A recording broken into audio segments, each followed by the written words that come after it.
My name is Erwin Fletcher.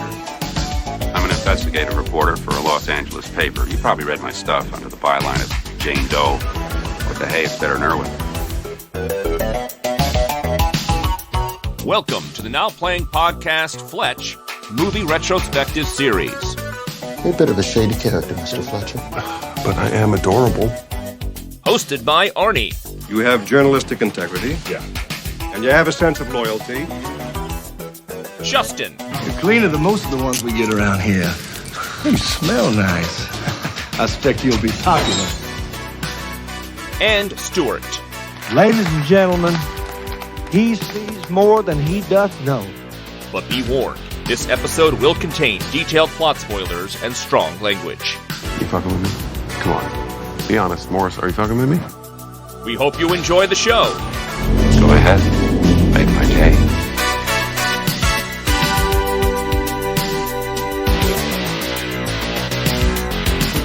Today we're discussing Confess, Fletch, starring Jon Hamm, Ray Wood Jr., John Slattery, with Marcia Gay Harden, and Kyle MacLachlan, directed by Greg Mottola. This is Arnie, the now playing co-host who's very easy at falling in love with. And Stuart. And this is Justin. I'm ready to shut up and talk about this movie. Fletch 3. All right, question number 1. Why no Chevy Chase? He's still alive. He could do it. He's been super canceled ever since quitting Community. I don't think anybody's been talking about him doing it. In fact, nobody's been talking about him doing it for over 20 years. This talk of a third Fletch film, I remember the 90s when I was in my Kevin Smith hysteria phase. And I was constantly on the View Askew forums and everything right after Mallrats. Kevin Smith is like, I'm doing a new Fletch film. It's going to be based on Fletch 1. It's going to be a prequel. It was going to be Ben Affleck, right? Well, initially it was going to be Jason Lee. And I could actually see that. Yeah. Mm-hmm. He has the same kind of smart-ass humor that Chevy Chase does. But Harvey Weinstein kind of shut that down, saying Jason Lee movies don't make any money. And so then Kevin Smith was forced to say, well, what about my other friend, Ben Affleck? Maybe Ben Affleck could do it. Yeah, I could see that movie getting made. Why didn't it get made?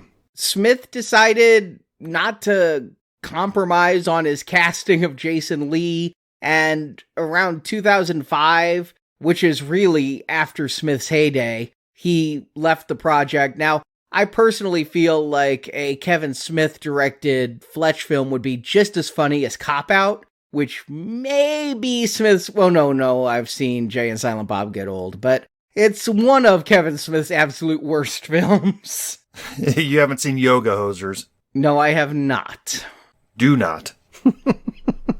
But then Bill Lawrence, creator who I have a lot of respect for, not a name that rolls off the tongue, but he did Scrubs, and he did the horribly underrated TV show Cougar Town, which was incredibly funny once it found its footing, but just cursed with a terrible name. He was going to do the Fletch reboot, and he was going to bring along a Scrubs alum. It was going to be Zach Braff as Fletch. I can kind of see that. I guess so. It's definitely a different take, but okay. And why didn't that happen? Zach Braff stopped happening? It felt like a few years after Garden State, it was a no-go. It felt like this just kept changing hands for a while. It was going to be Jason Sudeikis as Fletch, which I think would be perfect casting, honestly.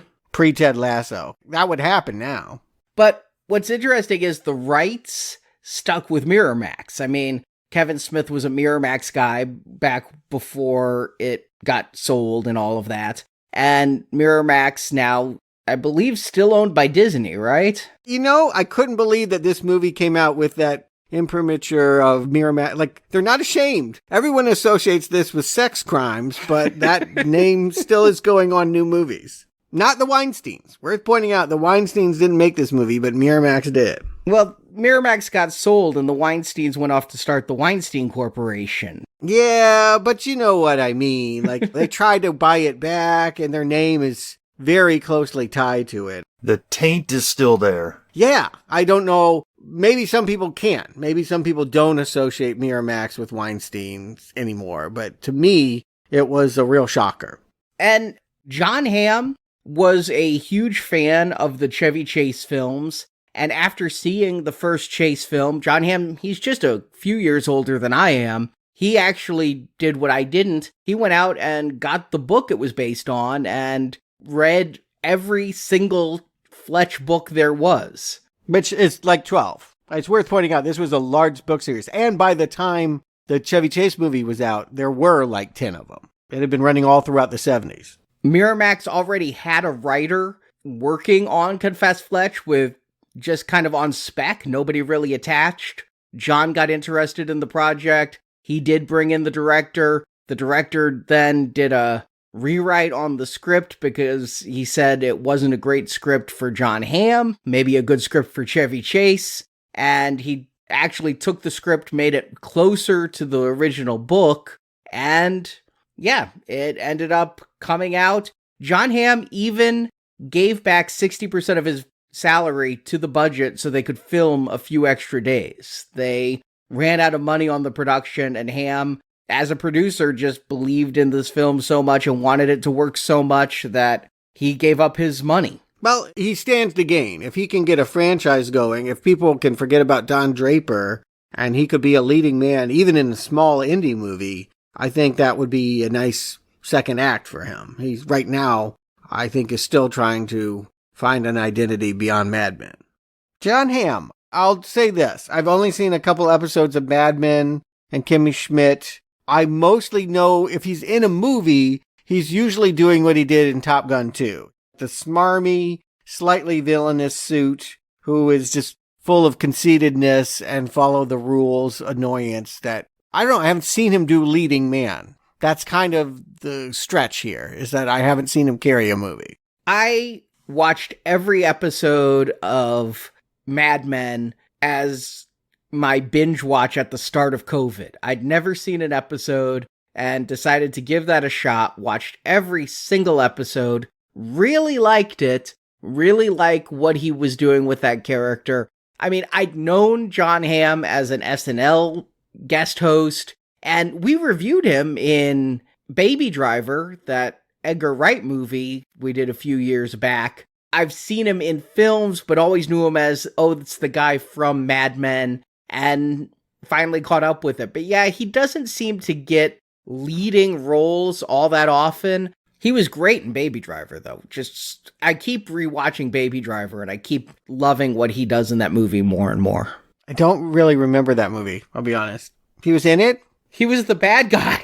This is what I'm saying. He just usually plays villains. Well, I mean, I've seen him do more than that. Like, it just feels like he's more of a supporting character than a leading man. And I've seen him have some range. Like, you know, his Don Draper character is more serious and kind of an a-hole, but he also does comedy well, too. So I'm up to see if he can handle the role of Fletch. The director I knew a little bit better. Greg Mottola was one of the darlings of indie comedies. He tried to be, like many people, the new Woody Allen in the 90s. He made a little film called The Day Trippers and kind of got his legs in doing that kind of small comedy. Adventureland. We reviewed Paul. It's probably the worst thing Peg and Frost have done, but that alien movie that we wish was as good as Shaun of the Dead. Superbad. Yeah, I mean, Superbad is where I know him most from and love that film.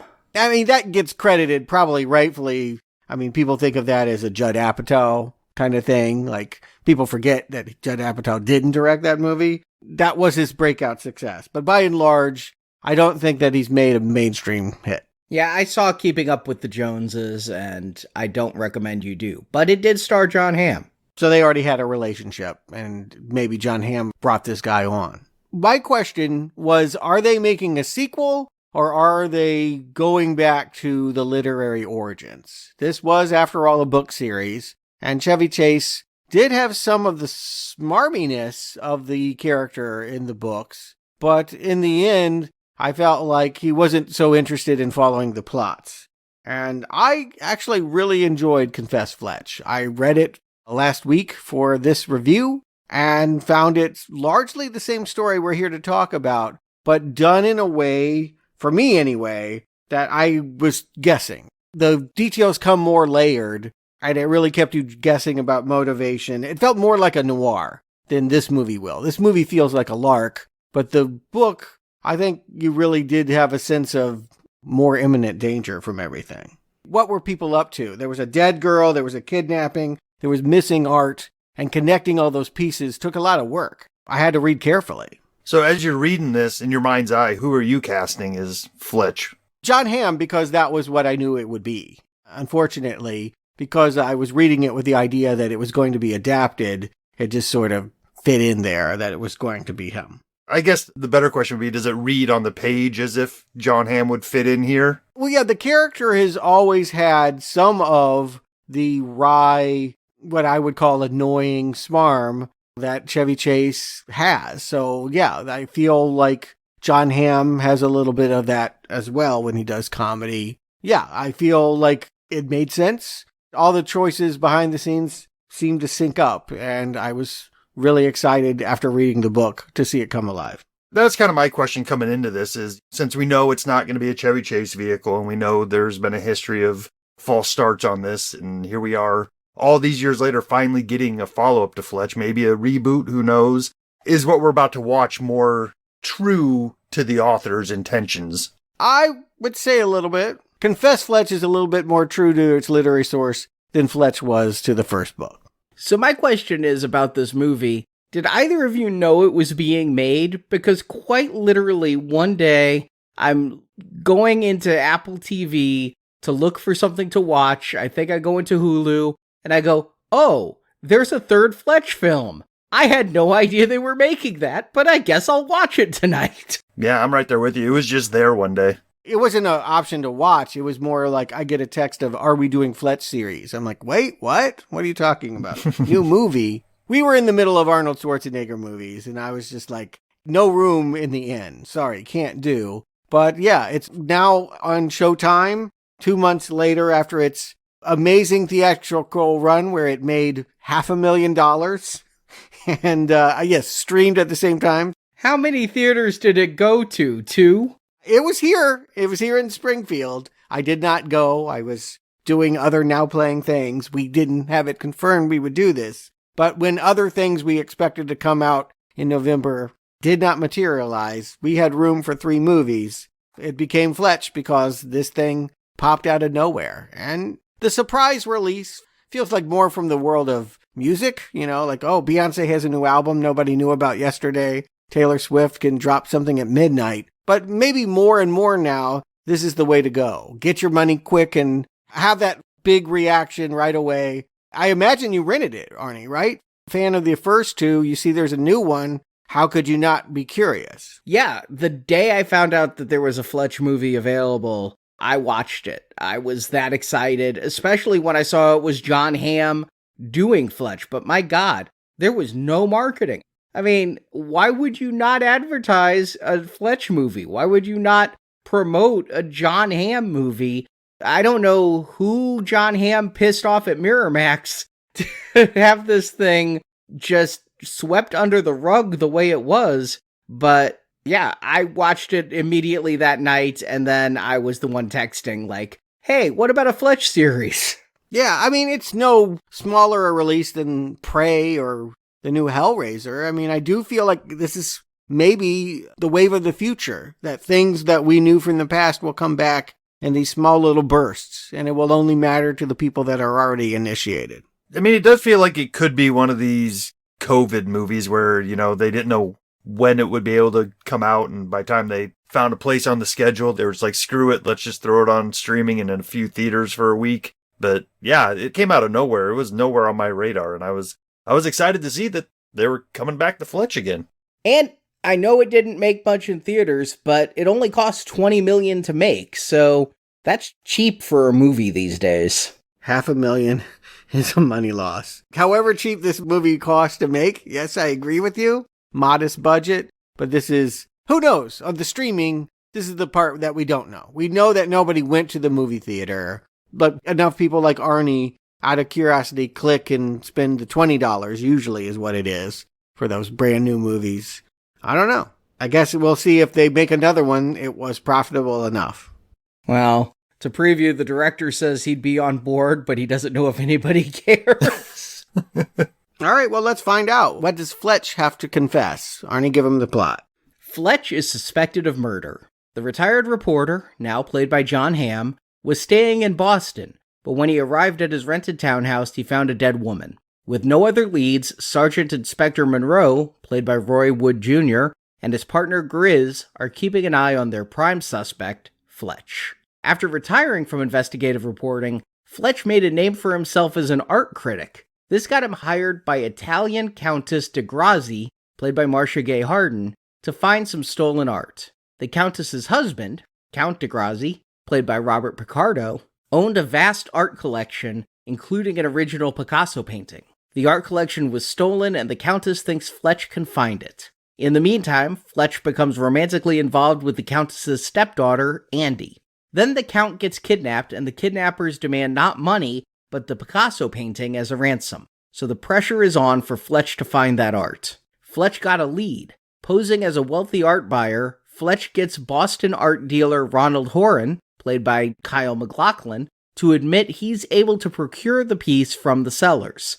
That is why Fletch went to Boston to meet with art dealer Horan. Horan delivers on his promise and procures the painting, claiming it's being sold by an anonymous party. Fletch follows Horan and finds out, in fact, there is no anonymous seller. Horan has all the Count's stolen paintings in his possession. In between investigating the art theft, Fletch also investigates the dead woman's murder. The townhouse he's renting belongs to a college friend of Andy's, an opioid addict named Owen. Fletch, using a variety of pseudonyms, but not costumes, questions Owen's ex-wife Tatiana, Owen's neighbor Eve, and even Owen himself, who is Fletch's main suspect. The Countess comes to Boston to visit Fletch, and Andy soon follows. When Andy storms out after a fight with Fletch, Fletch follows her right to Ronald Horan's apartment. It was Andy who stole the paintings, afraid her new stepmother would squander Andy's inheritance. Andy had given the paintings to Horan, who, without Andy's permission, began selling the valuable art. Horan was double-crossing Andy to pay off his own debts and planned to kill the heiress. He also killed the woman in the apartment as a means to frame Fletch, hoping to keep Fletch from sniffing around for the stolen art. Fletch interrupts the would-be murder, only to find Horan's gun pointed squarely at Fletch. Police Detective Grizz arrives and saves Fletch, shooting and killing Horan. Sergeant Inspector Monroe had discovered, via videotape, that Horan was the murderer. His name cleared, Fletch is free, and reunites with Count de Grazzi. His kidnapping had been faked by he and Fletch in order to provide leads on the stolen artwork. The Count tells Fletch to keep the art, so Fletch sends some pieces of it to people who helped with his investigation, but keeps the Picasso for himself, as credits roll. My question again, sequel or rethinking? When we get the first shot of Jon Hamm, he's walking into a Boston apartment filled with famous, there's the Picasso, there's the Degas, there's the Andy Warhol shoes. When we finally get the first shot of him, he's wearing a Lakers hat, and that was entirely the invention of Chevy Chase. That was not in the books. Like I said, Jon Hamm was a fan of the original films. I think this is a soft reboot, but it's definitely going to pay homage to Chase's incarnation.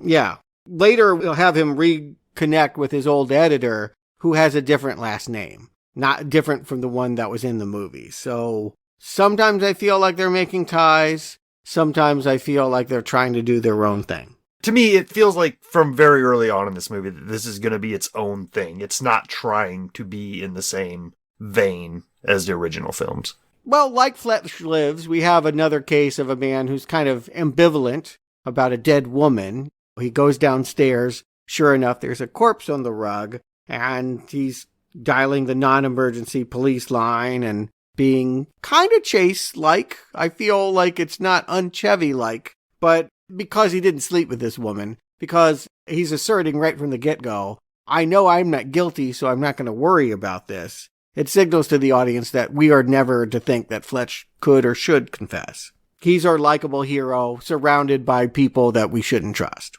But I feel like, again, the character of Fletch in the novel was a smart aleck. I feel like Hamm is really channeling that, more than Chase did even. I think that this is a closer to the book representation of the character and removing all of the Chevy Chase kind of skit humor. Well, that's because Chase didn't perform. Chevy was not an actor. I mean, it was called out before. He didn't create a character. He was Chevy Chase calling himself Fletch. So, yes, this feels very much like someone who was a fan of that and maybe trying to capture some of that spirit, but also give a performance here, who is an actor and is acting in semi-irreverent but noble. I don't have the problem with following this guy that I did in previous Fletch movies. I feel like, yes, we know from the get-go. I don't even know if that's true in the book. We knew that Fletch probably didn't kill the girl, but he seemed to be up to something bad with other stuff. The kidnapping and all of that I couldn't clear him of. It made the novel a whole lot more of a guessing game than here. We pretty much have everything laid out for us right from the get-go.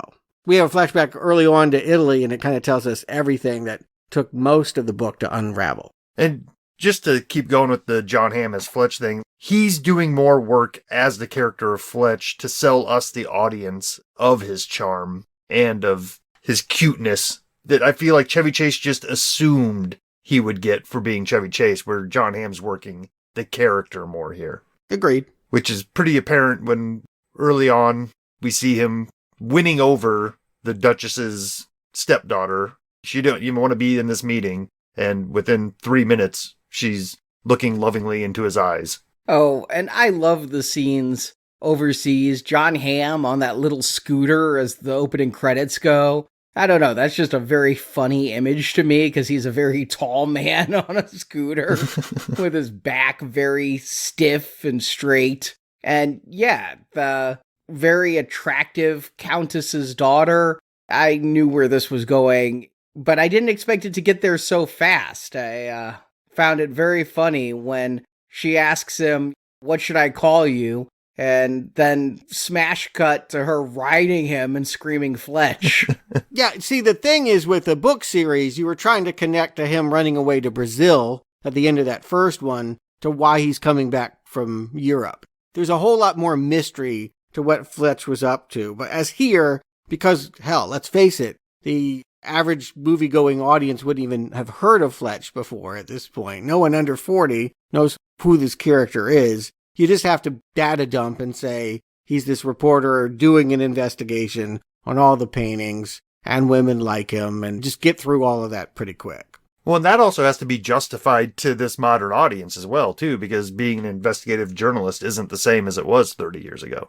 They even bring that up with social media and instant news and all that now. And the other thing that's weird, too, is that Fletch is really presenting himself as someone that cares passionately about art. He writes about it. That's how he's made his living for years. I don't know if you get that in this movie. I don't know if you understand his relationship to the art. It just sounds like he's a hired investigator, and the art just happens to be something that he has to look at this time. It doesn't feel like a passion, like he would want a Picasso, the way he's going to grift it at the end of this movie. No, the way that it's told here, first of all, he speaks very knowledgeably about art, and second of all, he does drop a line, and it is just dropped line, but I caught it both viewings, that he'd been working as an art writer for several years. But what got me is that doesn't fit with my impression of Fletch. What I'm trying to decide is how did the investigative reporter become an art critic, but yet I got it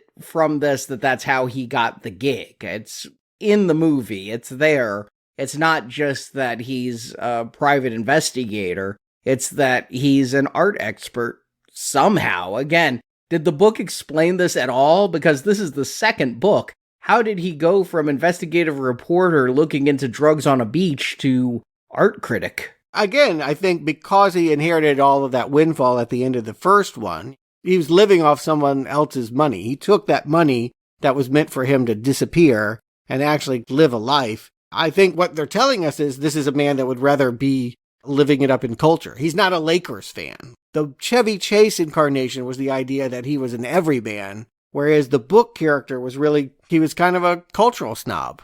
And so it's kind of weird that we have both here. We have the art critic wearing the Lakers hat. But yeah, there are 9 paintings that have gone missing, and the man that owned them has also been kidnapped. We have that established really quick. And what does it mean? I think you suspect Andy right away, right? She just looks suspicious in the fact that she did get in bed with him so quickly. That makes her a suspect. The fact that she's talking so badly about her father's stepwife, to me, it telegraphed too quickly that she should be on your list. Well, I mean, with all the Fletch movies, I feel like every character is going to end up on that list. But honestly, with Andy, I feel like that suspicion doesn't come in until much later in the film. I mean, she can't be crossed off early on, but I don't think it's really established that she might be in on it until much later. I agree. I think that I didn't take her at all as a suspect until much later in the film. Here, the fact that she's arguing with her stepmother feels like a trope. The wicked stepmother, who we're not introduced to for about half the movie. We only hear about her. And so I immediately took Andy's side. I thought the stepmother was going to be the villain because I had no idea of that relationship. Why wouldn't the stepmother just be in it for the money? Why wouldn't the stepmother take the art?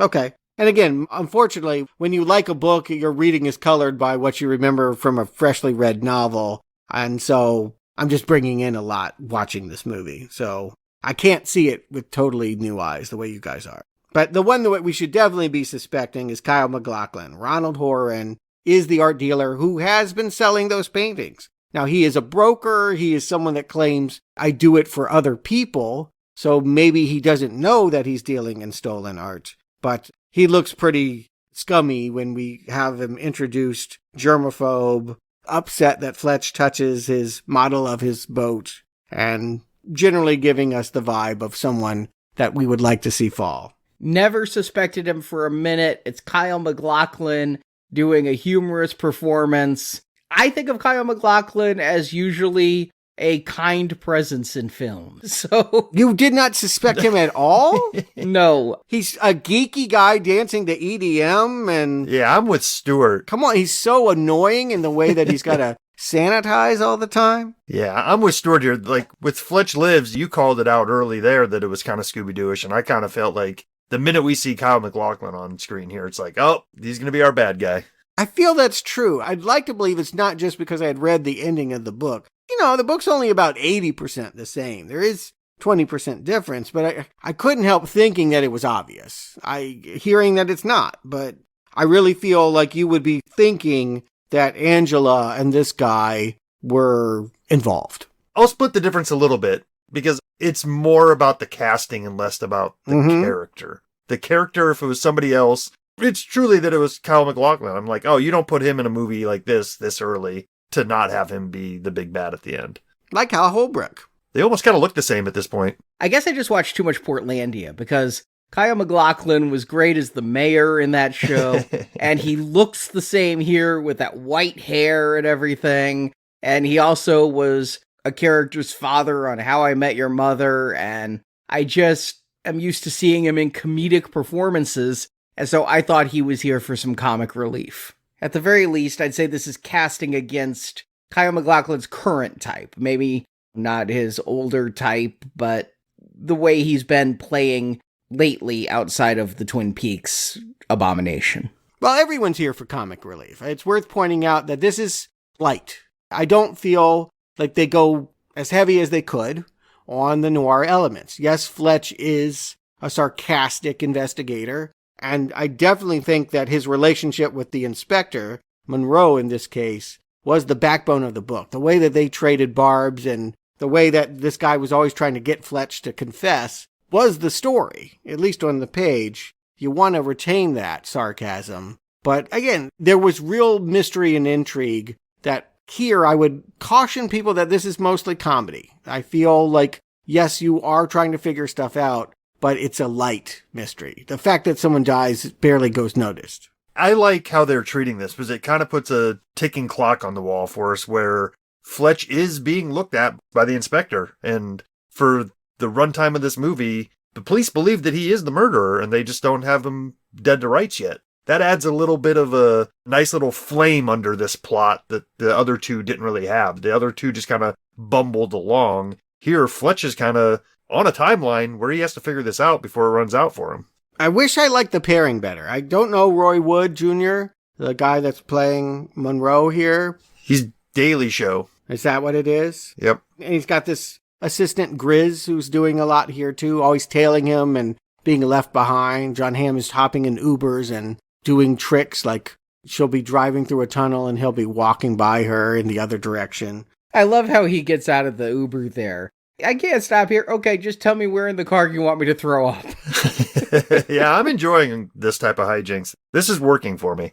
I like it okay, but I guess, and again, this is what happens when you fall in love with a book. I feel like they've really reduced this. This was so much of the book, and here it's just kind of comic relief. And the trade, the barbs, the investigations, it was, you know what it read like? It read like Fletch and this cop were really working together, even though they couldn't admit it, to try and solve all of these things. Meanwhile, you're also looking at Fletch as maybe being an art thief, and that made it kind of fun. And here, it is purely punchlines that these cops are always being misdirected into. He'll remove the bug from his car and put it on a bus to Philly or what have you. It might be funny, but it just feels reduced in importance. They feel like buffoons. I never think they feel like buffoons so much as Fletch is just one step ahead. I don't feel like the cops are idiots. I feel like Fletch is really clever.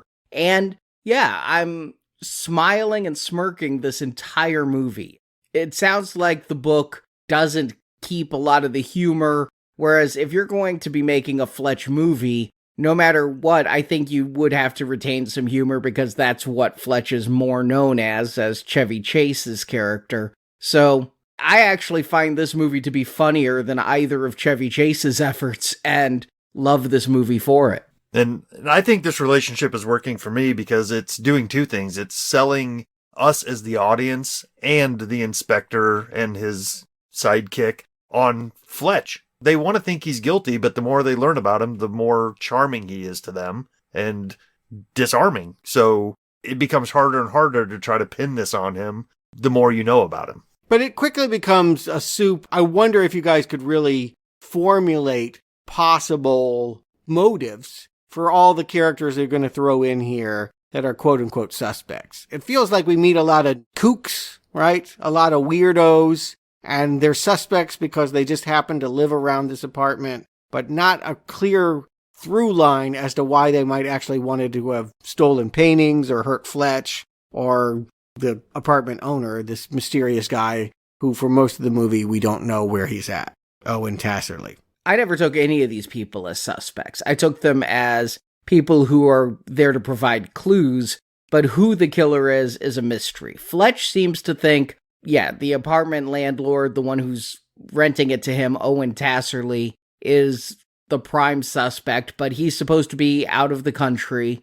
But I never took, like, stoner neighbor Eve as a suspect. That can't possibly even be in the mind of somebody watching this movie. Not in the way that she's portrayed in this movie where, like, yeah, the kitchen's on fire and she opens drawers and pans fall out. She, like, cuts her an artery or something. It's like all she's talking about is this neighbor. They do try to sell it, though, like the idea that she's in love with Owen, so possibly she has a motive if there's another woman there. But it's pure comedy. Again, I feel like this movie is pitched in the fact that she's a real crackpot. And the wife, Tatiana, also highly funny.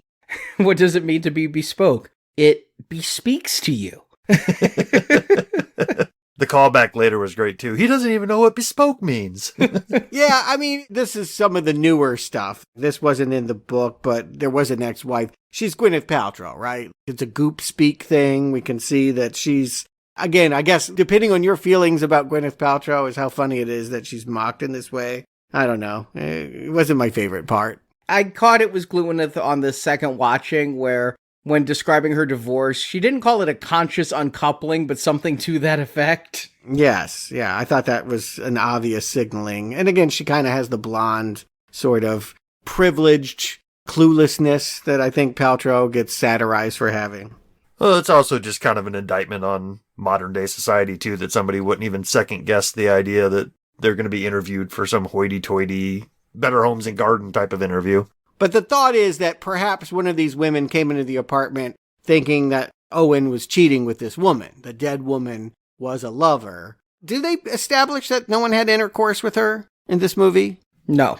They don't establish that anybody did, and it doesn't seem like they would have based on where she was killed, but it's not overtly stated. Don't you kind of forget there's a dead woman in this? I mean, it really does kind of go away. I don't, only because every time the inspector shows up, that's what he's talking about. But yes, Fletch spends an equal amount of time investigating Art while he's being investigated for murder. She does disappear into the background, I will say that, Stuart, because later in the movie when her saddened, heartbroken boyfriend shows up, it took me a minute to even realize who the hell they were talking about. It's like, oh, okay, he's here because he's pissed off that his girlfriend was murdered. All of this feels like screwball comedy. It doesn't feel like suspects in a drawing room Agatha Christie murder mystery. It feels like a Woody Allen movie where like just all these neurotic New Yorkers converge on apartments and bicker at each other. I guess I'm going along with it enough to be okay with any one of these people that they're presenting to us could possibly be in on it. But I am sensing a conspiracy here, and I'm not necessarily understanding who's doing what or why. I think that's by design. They're not giving us clues to us yet to unravel this.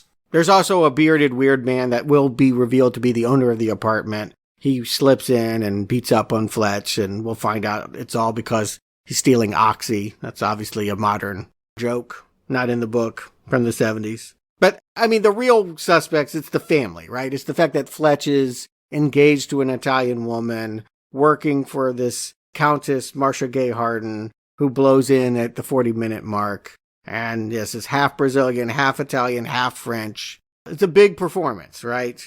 Flesh, wear paintings. Marcia Gay Harden, I know I've seen her in stuff, but what is she known for? She won her Oscar for the Jackson Pollock movie. I don't even think she deserved it, but I think there was a low turnout for supporting actress that year. She's done Coen brother movies. I don't really know why she's worked as often as she has, but she's been around in prestigious films, working for prestigious directors for much of her career. And in this movie, you know, which is kind of low on star power, she's as, I guess, big as they could get for the Contessa. Hey, I remember her from a episode of SVU where she was playing a pretty despicable white nationalist that turns out to be an FBI agent who was undercover. Like a dramatic role? Yeah, it was great. Wow. But she's really pouring it on here. The accent is coming out of every pore of her body here. Screwball comedy. And again, accent on the screw here. You think that they're going to hook up, right? Like it's pretty clear that is he going to end up with the daughter, the mother, all of this stuff. Again, I think Woody Allen a lot. He'll make these half-baked detective things that are really about neurotic romance. Yeah, and even at the end of the movie, I'm not sure if she was trying to hook up with Fletch or not, or if that's just her weird, quirky thing. Like, she follows him into the bathroom. She's in lingerie. Oh, she was. When she's in bed with him and says, Fletch, take me, and he does it, and then she goes, you passed my test. That is definitely covering up the fact that she wanted to sleep with her stepdaughter's boyfriend. I mean, she hired him, so she might have had first dibs, I guess, in her mind. And she does believe her husband is dead. She went to some soothsayer who had a prophecy about him in a coffin full of cats, and because the man's allergic to cats, he would have died. And so she's already buried her husband and is moving on. And again, does that make her look guilty? Did you guys think? I think we're supposed to think it's either the mother or the daughter, right? With Kyle MacLachlan as the intermediary. Yeah, you know, I was pretty sure that she was the one who was pulling the strings, at least. And then we have, in a little bit of meta, or maybe it's just the fact that Jon Hamm has to call friends, his old castmate from Mad Men, John Slattery, is playing his old editor, Frank Jaffe, who was transferred from LA and is now working in Boston, conveniently. Yeah, John Slattery was his boss for most of Mad Men, and now here is playing his old boss. So, yeah, I think it works to have that kind of comfort. I think anyone who's seen Mad Men will carry that in here a little bit, that relationship, and help add history to what is really a very small part. Did it even really need to be here? He does provide some information about the guy that owns the apartment, Owen. He sends a criminal report that might make him look like the murderer a little bit. Fletch thinks he is the person that killed the woman for a little while. But mostly, again, I think it might be a holdover from the movies. He mentions about the fact that he still owes him for those business experiences about carriage horses and all. It made me think of that last Chevy Chase movie where he wasn't paying the bills on all his disguises. Might be a Fletch Lives reference. Yeah, I mean, I think you're right. It's a little bit of nostalgia for the original movies, and it's also a little bit of Fletch does need at least one character that we know as an audience isn't a suspect to bounce stuff off of. Because it's not just, I mean, they do meet up at a bar later on, and he's able to get some information out of him. And I suppose it's nice to have the idea that if need be, he can publish his story, which that was his plan kind of again the same way from the original Fletch, where if I don't make it through this, the story's going out on the wire. And the Gina Davis character is here too. Larry is working the front desk. I don't know if you noticed. Oh, I didn't catch that. Yeah, neither did I, because I wasn't sure where he was at first. I thought he was back at the police station asking to see somebody else, but yeah, by the time she's off screen, then you realized, oh, he's at the Boston Globe. But Fletch does do some undercover work. He does go to the country club where he pretends like he's one of the members, steals somebody's membership coat, and follows Kyle MacLachlan, Horan, to his boat where he's keeping all the art. There's some vaguely Chevy Chase-ish bit about some other snoot comes walking over wanting to know who Fletch is related to and hearing a story about a man who is a friend and Fletch telling him that he swam into a boat propeller or something. That's as close as we get to the disguise thing is this scene. Is that disappointing? Well, that's about this point in the movies where I started thinking about it. It's like, oh, okay, so this is a different Fletch. We're not getting kooky, put on disguises, put on a voice type of Fletch. It's just more about charming his way through things. And then it hit me also that we're not getting any voiceover narration of what's going on either. So that's a difference from the original movies that I'm not sure if that would have helped or not, but I'm not missing the disguises. I don't need Jon Hamm dressing up as a French maid to sneak into Greek restaurants. Yeah, thank God we're not getting that. If anything, we're getting someone impersonating Fletch. There's somebody in a Lakers hat who is in a video with the murdered woman, and that's what's going to get Fletch thrown in jail. Someone is obviously trying to frame him. We know Fletch is not guilty, so who is trying to send Fletch up the river? Are you disappointed, Stuart? Like, in the book, does it read like we should suspect Fletch is guilty? Because I feel like the movie is trying to do that a little bit, but it just can't because it's Fletch. Here's what I would say. It takes a while to realize all the mysteries in play. You know about the dead girl instantly, and you know he didn't do it, but you wonder why he's there. He's under false pretenses. He's using a name. He's acting like he cares about all this art, and you slowly start to suspect that he is out to scam this art dealer. So you don't think he's guilty of all the crimes, but you think he might be a criminal in some capacity. Okay. And here they have some of that. Like, he goes out and buys a van and asks some muralists to make it. You wonder what he might be doing, but I don't know that it feels like a evil mastermind plot. I'm still not entirely sure what that was. Yeah, his getaway with the paintings. He was always planning to steal these paintings and not return them to his girlfriend, is the way I take it. And yet he is surprised that she betrayed him. When the countess is sharing photos and he realizes that he didn't just end up on an Airbnb apartment, that his girlfriend did in fact know Owen from back in college, it's starting to look like she is bad, or at least involved in some way in this murder. He does steal the paintings. It might go unnoticed because he does it under this fireworks thing. And this movie is cut in a way that, again, it undersells maybe what Fletch is up to. He's just kind of bopping along, and we're to laugh at the way that he's outrunning the cops without totally knowing all the time why he needed to go to Chinatown for fireworks. But yeah, he basically is creating a distraction once he realizes the paintings are on that yacht owned by Horan. He gets away with them. Long before there's a climax to this movie, he is in possession of that. And I don't know, we're not to think about that too heavily? Well, actually, the Count gives them to him, essentially. He admits that, you know, his family plundered them back in the day. He's always felt guilty about them, so you keep them. He could have returned them? You're saying that that's who he was really working for? Yeah, that's what I took it as well. Okay, so at this point, he doesn't look like a criminal. He isn't a criminal. And why he'd be getting that van to abscond with the art is still confusing to me because it doesn't seem like he's going to be taking the art.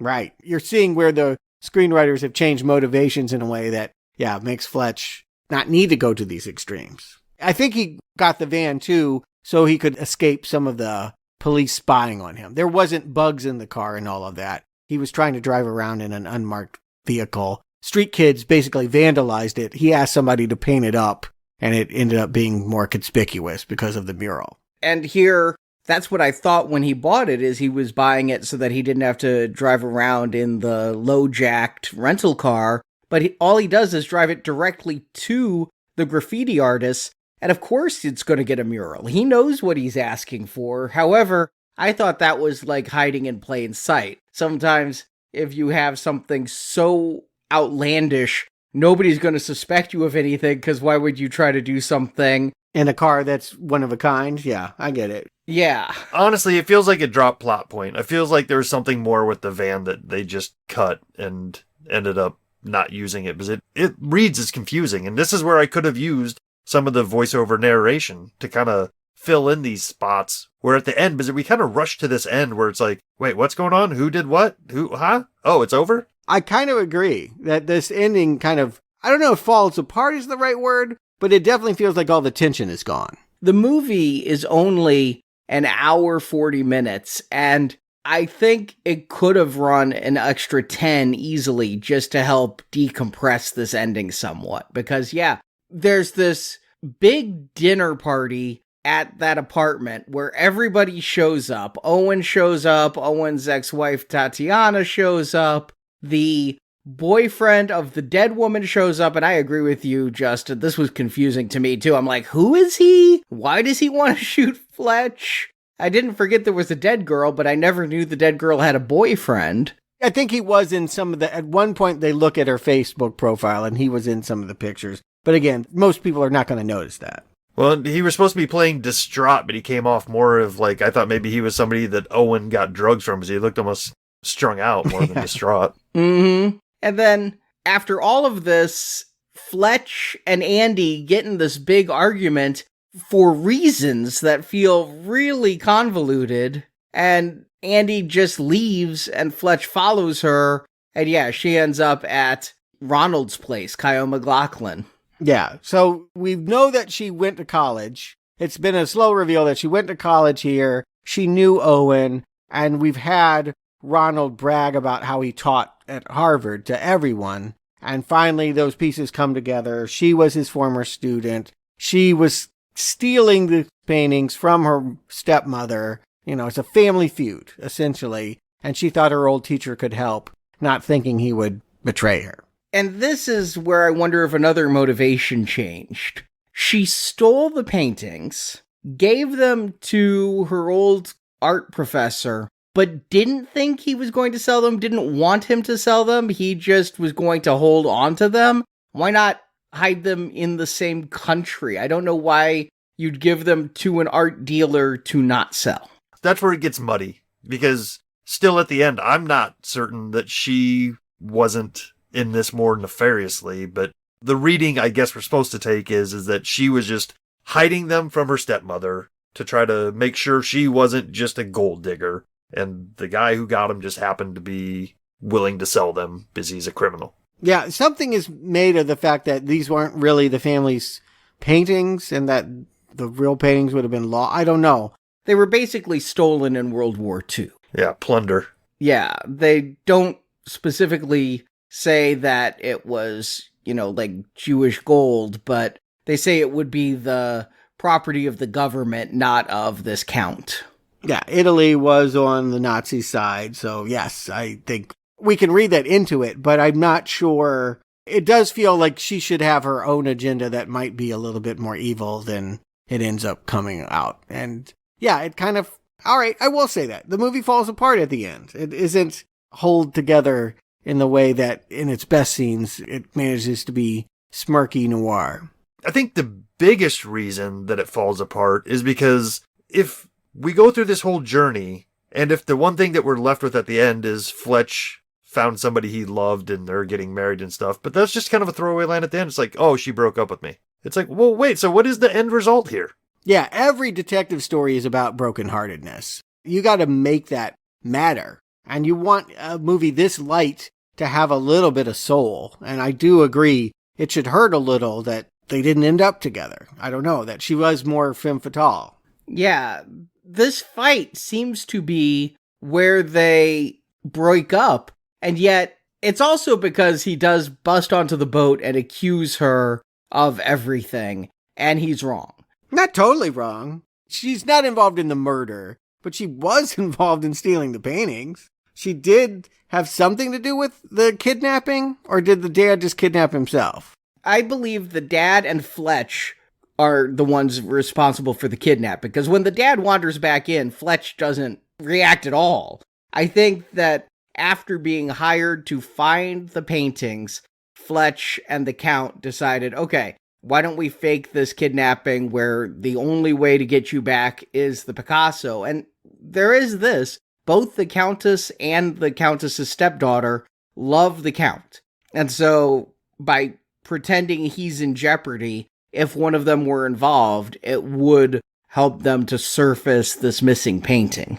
Yeah, it's almost kind of a muffled metaphor of King Solomon, where two people are fighting over a child, and Solomon tells them to cut the child in half, and they each get half. And the true mother says, no, let the other one have it. But that whole thing gets muddled here. And yeah, the throwaway line at the end where it was Fletch and the Count faked the kidnapping. I mean, it makes sense from a plot standpoint, but I don't think they drive it home well enough on screen. Once again, a little voiceover narration would go a long way here. Sometimes the best way to do this is to show us those things visually. In a movie, I wanted to see Kyle MacLachlan dressed up in the Lakers hat and killing the girl, with a wine bottle no less. We're told that happened, but can you visualize it? I can't.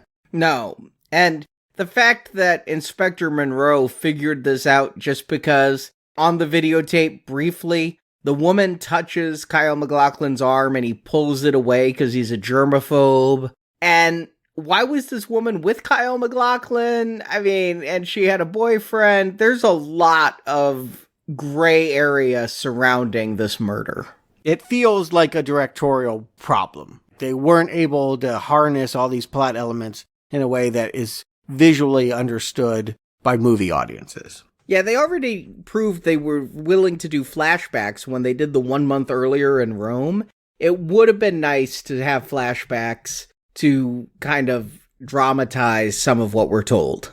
Right, yeah, so now that we're at the end, let's unravel this a little bit. So what was Kyle MacLachlan's plan? He found a girl to kill to implicate Fletch for what? Just to get him out of the picture? To get him not to investigate what was going on? Reading into this movie, it is not overtly stated, but Andy, the Countess's stepdaughter Andy, put Fletch on the path to find the Picasso to rescue her dad. She sent him to Boston, where there's that art dealer, Kyle MacLachlan.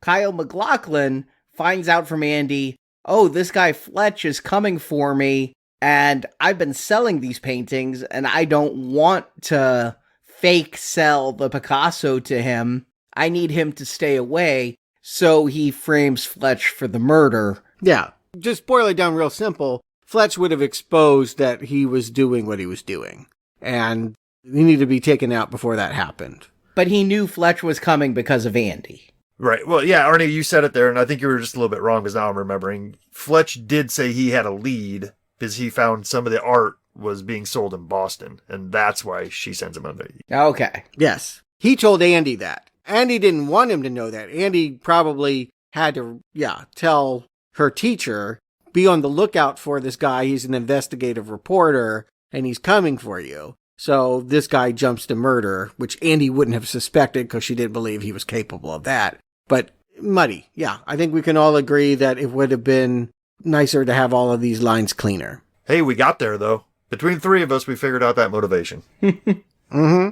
And Fletch figures out how he can have that Picasso. Is that what he really loved? Is he that broken up about it? We do see that he passes it out between all of his connections. His old boss, the countess. Andy even gets one. Eve puts one in her kitchen. I love that John Slattery threw it in the garbage, and then Fletch is like, you might want to have that appraised before you throw it out. And you just hear over the phone, "Where's the garbage?"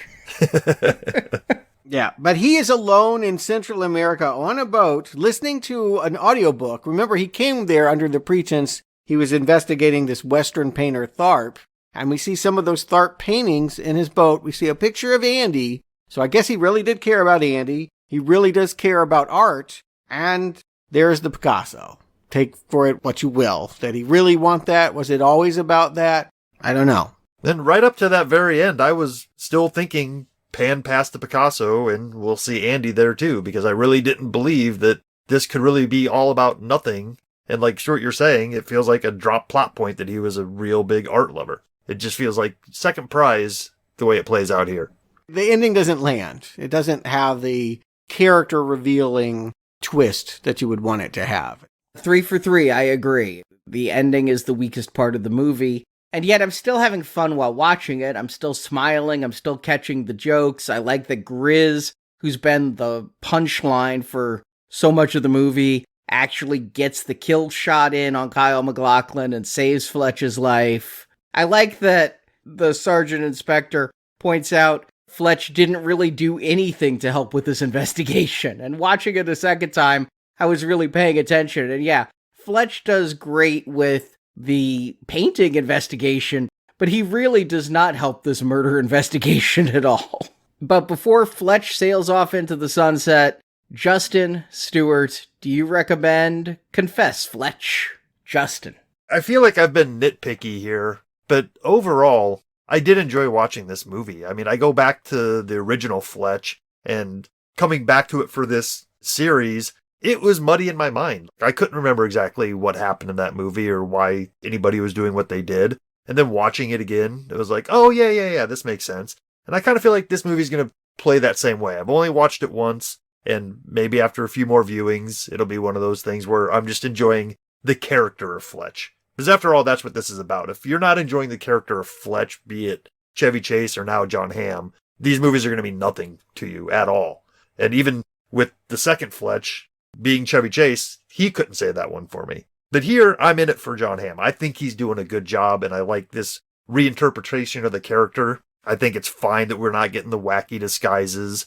I think he's charming enough to pull this off. The mystery is good enough. It keeps it moving to keep me involved enough with this. And there's a few things that these soft reboot movies have been doing lately that I'm glad they didn't do, which is bring back the original. I was scared to death that we were going to get a Chevy Chase cameo here. Yeah, he could have been Minty, right? He could have been the kidnapped father. Or he could have been the old boss at the newspaper.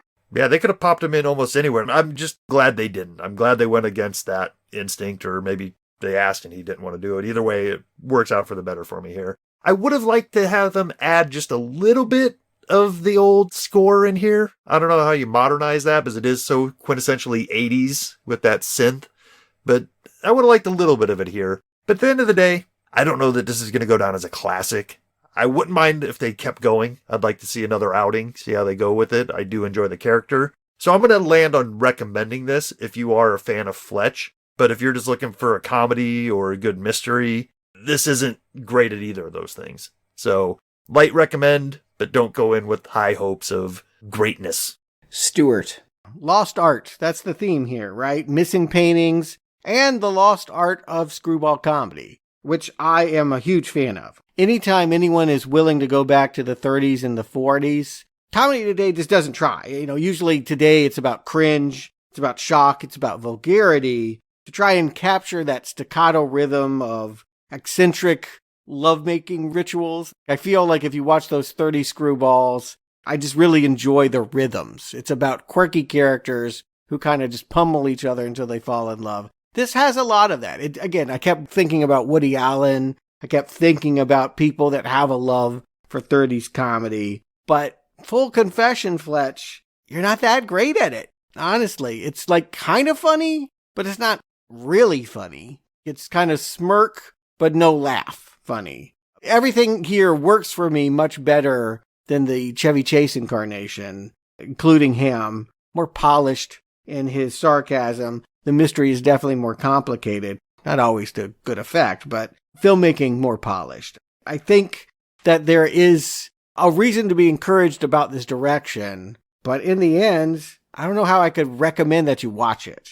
It's not good enough to recommend that you watch it, but if you want to, it won't hurt you. It's kind of this mediocre pilot to what could grow into a good TV series, is what I think about. I would be up for another incarnation of this. Keep in mind, I didn't recommend Dr. No, and I like James Bond movies. You can have a kind of middling first episode and continue on, but this one just didn't make me laugh hard enough to recommend it, and it didn't help that I love the book. That's, I think, really important to note here, is that I really like the source material, and I think they kind of lost a lot of what worked for it on the page in this telling. So it's okay, but okay in my book isn't quite good enough for anything better than a mild not recommend. Wow, a not recommend. Wow. You really liked it? I love this movie. I absolutely loved this movie. I understand that the ending kind of falls apart narratively, but I had such a great time both times watching this movie. I think Jon Hamm is the perfect Fletch. I think he works in this role better than Chevy Chase, and maybe it's just better for today. Maybe in 2023, we don't want to see the fake teeth and the wigs and the fake noses, but I like his laid back, easygoing sense of humor. I like that he doesn't get worked up about absolutely anything, even when he's being investigated for murder. I just love the overall persona of Fletch. And Justin, you said you wouldn't mind seeing another one with him in it. I would absolutely love to see another one with him in it. I really wish this movie had exploded and been trending and things so that people would want to invest in another Fletch movie with Jon Hamm.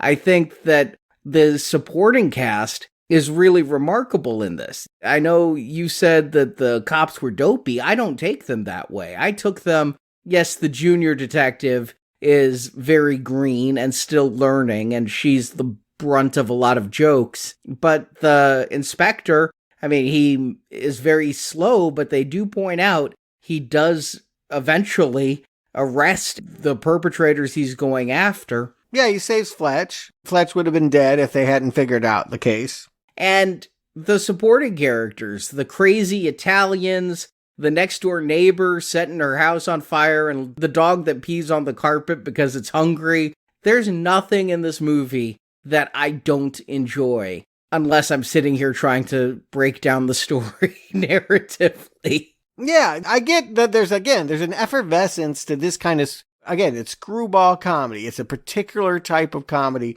that has this energy, and it does have some of it, but it's just not, I don't know, maybe I care too much to be like, I can't go with a mediocre version of it. And I don't find this to be mediocre now. I didn't read the book. I don't have anything to compare this to, but what I can say is this is a good movie, and I give it a strong recommend.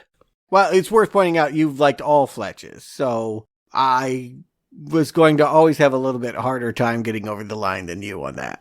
Yeah, you've not liked any Fletches. Yeah, I'm saying I would be up for a Jon Hamm sequel, but so far, 3 red arrows. I would say Confess Fletch is the best, and then, I don't know, Fletch and, I don't know, I don't even care about the other two.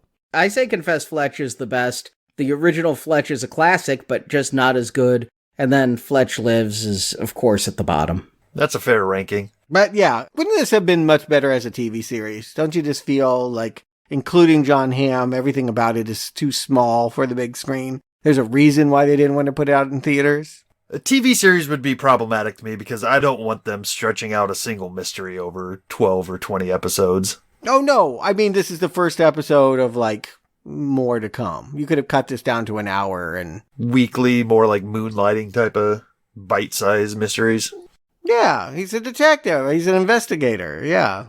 I don't think Jon Hamm does TV anymore. I think he's too big for it, and he's what I love about this movie. He's definitely not too big for TV. He does progressive commercials. Yeah, right? Progressive. He's dating Flo. What are you talking about? But that is it for the Fletch Retrospective series, and I'm just going to go out on a limb. This is it forever for the Fletch Retrospective series. Well, you don't know. Kevin Smith could come back. He's still got his vision. He's too busy with Red State 2 and other sequels to movies nobody wants to see. But I don't know that Now Playing will be here in 33 years when Fletch gets soft rebooted again. Well, good news is we have more comedic mysteries to cover. Next week, a big hit that got a sequel that just came out in theaters and will be on Netflix very soon. Knives Out. Daniel Craig in the Fletch role, if you will. We're covering that one, and then in 2 weeks, we'll cover the sequel, Glass Onion. Yeah, I'm real excited for this. I've always meant to see Knives Out, never got around to it, and now that we're reviewing it, I have a good reason to jump in. I'm looking forward to it. Meanwhile, this Friday, if you want some more laughs and you want to get in the holiday spirit, don't watch Jingle All the Way. We did so many Arnold movies this year, and there was one 90s Christmas classic that Stuart had never seen. Classic? This word should be banished. And so our patrons of $10 a month or more will be getting that review this Friday. It is the 74th bonus review. If you go to our Patreon or Podbean and pledge $10, that's the best $10 you'll ever spend. You're going to get over 70 bonus movie reviews just sitting right there waiting for you.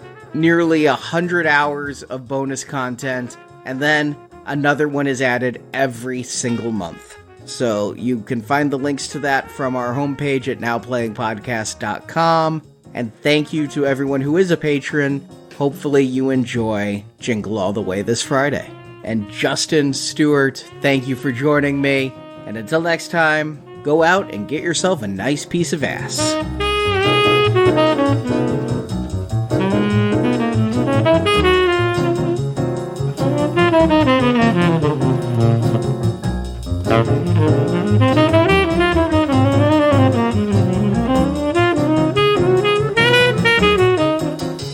Well, let me just say I'm glad that we finally solved this case. Together.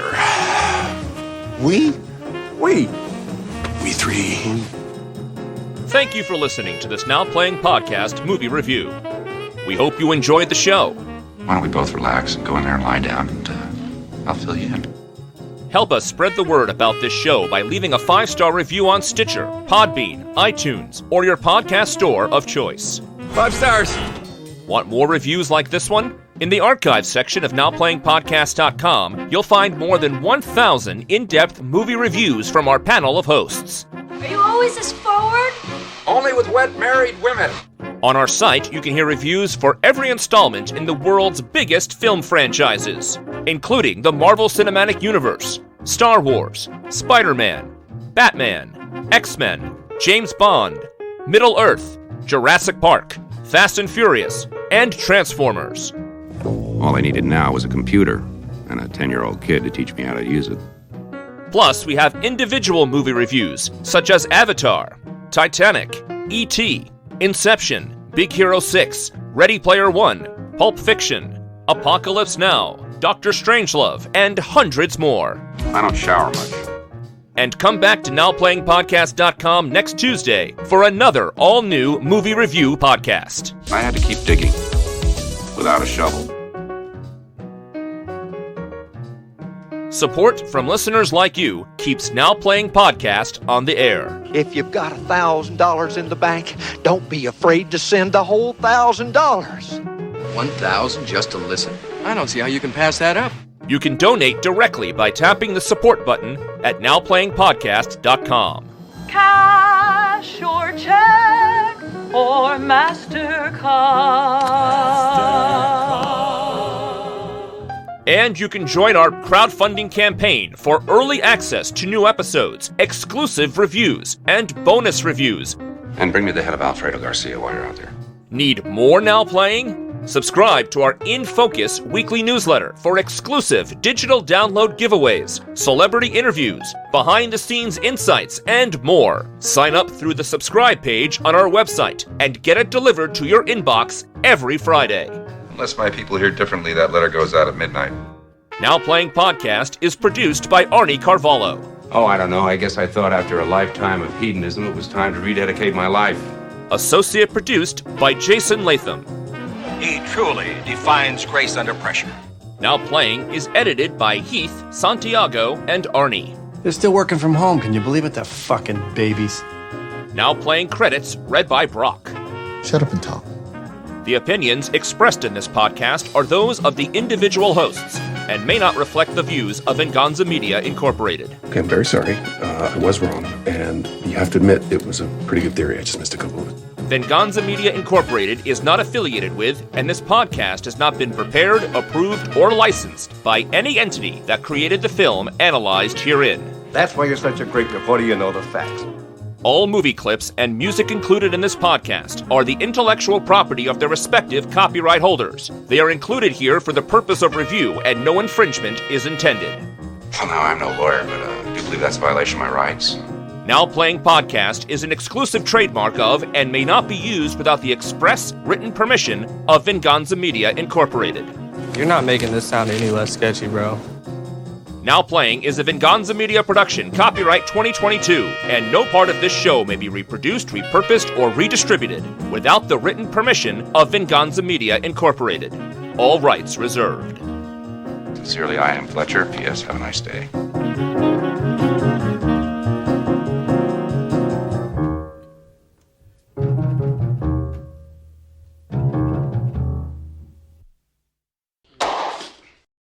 Sometimes I feel like they're making ties. Sometimes I feel like they're trying to do their own thing. Yeah, I mean, and just from a timeline standpoint, it wouldn't make sense that this is a sequel to the previous films. It was mentioned, we're 30 years on here, and we're dealing with Jon Hamm, who's younger than Chevy Chase was while making the originals. He is? Jon Hamm is 51. I'm pretty sure Chase was in his 30s during those Fletch films. Holy cow. Well, then the age almost could add up then. You know, get somebody 10 years older and you could cause more confusion, I guess. You haven't seen Yoga Hosers. No, I have not. Do not. Did you see Clerks 3? I didn't. Not yet, but I probably will, because I'm not fully off the Kevin Smith bandwagon, at least for no other reason out of morbid curiosity. I feel like it's going to be morbid. They all look on the verge of death. Mm-hmm. Yeah, it's morbid.